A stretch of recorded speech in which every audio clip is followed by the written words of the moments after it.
Community Weeks is right around the corner and you want to make sure that you're ready for it.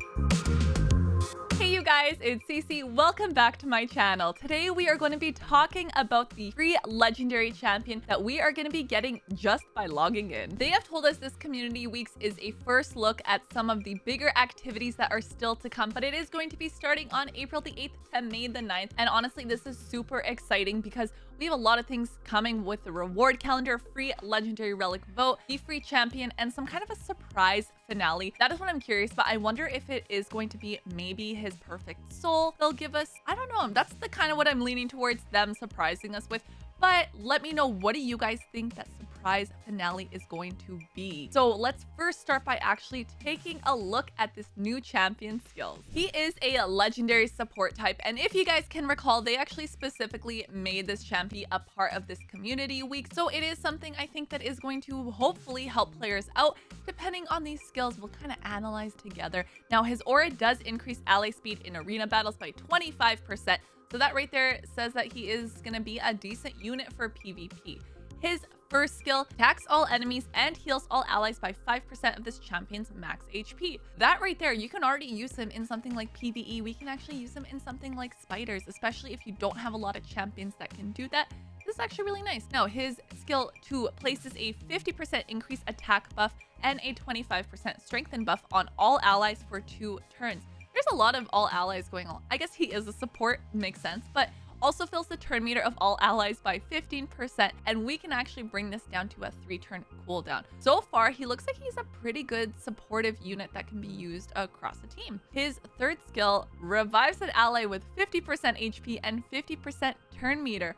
Also places a 50% increased attack buff on that ally for a turn. That's really nice. If you don't have a reviver, it is going to fill that role. This then activates the revived ally's default skill, targeting the enemy with the lowest HP. That's kind of interesting in there because it's not just a simple like revive, here's some HP and turn meter, but it's also, we're going to go ahead, use whatever your first skill is on whoever has the lowest HP. Something that can be really nice to have. And we can also bring this down to a 4-turn cooldown. And he does also have a passive. With this passive, if an enemy is killed by an ally's default skill after being revived by the revival mandate, which is that skill we just talked about, it then resets the cooldown of that skill. You can bring this down to a 3-turn cooldown. So if you're able to do this kind of strategically, and maybe you have that revive sitting there and waiting, you can potentially wait until an enemy has very low HP.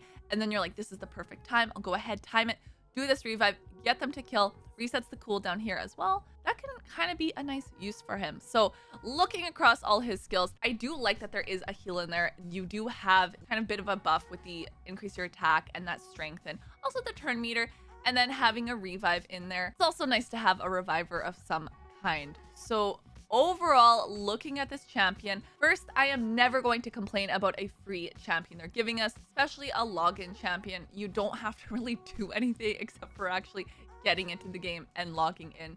Definitely makes things a lot easier for us. The next thought I have looking at this champion is it is a support that can be very useful for people. I think especially if you are just getting into raids, starting the game, maybe you don't have a lot of champions. You've downloaded using my link, so that gives you a legendary with Elenaril. You entered a new player code, one of the ones that is going on right now. So whether that is going to be like the Sun Wukong, GETALICE, GETLOKI, Galek one, any of those ones, which is Supreme 6 actually, any of those codes, that gives you another legendary. And then simply by logging in here, you're gonna have this legendary. All of that is really good, especially like I said, if you are a new player. If you're a mid-game player, I think he's still gonna be useful because, as I said, he brings in a lot of support in there, especially if you're kind of missing. And if you are somebody that is an end game player, still think he could be good.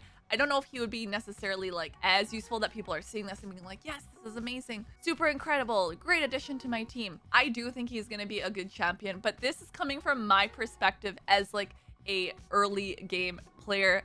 He's somebody I am for sure going to build right away and actually be able to put into my team because he does fill that supportive role pretty well. I do like that he does have an AoE in there. As I said, that can be for spiders, but you can really use him in any of the dungeons because he's gonna kind of fill that role for you, that you need a little bit of a heal, you're getting a bit of the turn meter increase, and then you have that revive that you're gonna want just in case. Now, looking at his aura, as I said, arena, you can also use him in arena. You can bring him along in live arena if you want to. Sure, regular arena, can't have too many arena units, especially when you're going up against teams and you might get to the point where you actually analyze who they're using a little bit more, and then maybe you won't have a default arena team. Maybe you're swapping in, swapping out, putting somebody else in there.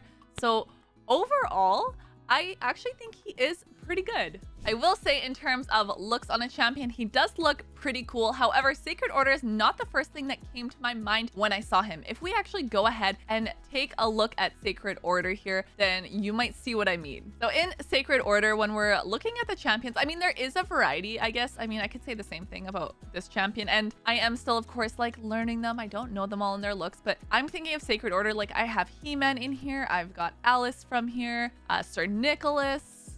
Who else do we have? We have Venus. She actually looks pretty cool as well. But yeah, looking at these champions in here, I'm like, okay. But then I like initially just looking at was thinking Knights Revenant because, hold on, let me just click on some of them. I mean, I feel like he kind of fit right in, right? Kind of. Actually, how do they decide this? How do they pick? Because something like this, I mean, this looks pretty cool, but this also kind of reminds me of like Undead Horde. So same with this. I don't think I've taken time to actually go through and look at some of these champions. Maybe this needs to be an entirely separate video, is just ranking champions and their looks. Mad Hatter, yeah, I guess. I'm gonna say Mad Hatter, Knights Revenant, but regardless, I do think he looks like a very cool champion. And looking at all of his skills, the nice thing with a champion like this is we don't have to decide like, oh, is this one that like, oh, am I gonna go for it or not go for it? Because we need to log in and we get it. So regardless, whatever, if you're early, mid, late game, all of it, I do think that he is still going to be a decently useful champion. And overall, he is still one that I am excited for. He is one I am going to build as soon as I am able to actually log in and get him. So be sure that you do subscribe so you don't miss out on the videos when we actually go ahead and test him out with whatever kind of gear I have. And that's kind of the way that I'm going to be approaching these videos. I'm going to use whatever I have, and you can kind of see that perspective from like an early game player in using what we have and how we get creative with these champions. They have also mentioned, of course, in this calendar, this is something they kind of said before, is you want to make sure that you are logging in and you're not kind of missing out. So to actually get him, it's going to be fragments that we are logging in getting throughout this community weeks, but there's going to be other things in there as well. It's not just going to be champion shards, but it's going to be potentially, they have, is it a primal shard in there? Then of course we do have the relic. So that is the one where we do actually get to vote for a legendary relic, which I did talk about this in a previous video when they first announced this in the update, and how this is something that of course I am excited for, because again, I need more of these legendary relics, and I'm still very excited to see what is this surprise finale. If you download Raid Shadow Legends using my link, I'm actually going to start you off with the free legendary champion on day 1. And then at level 10, level 20, and level 30, you'll get yourself an epic. That is 4 amazing champions that you can get just by downloading using my link.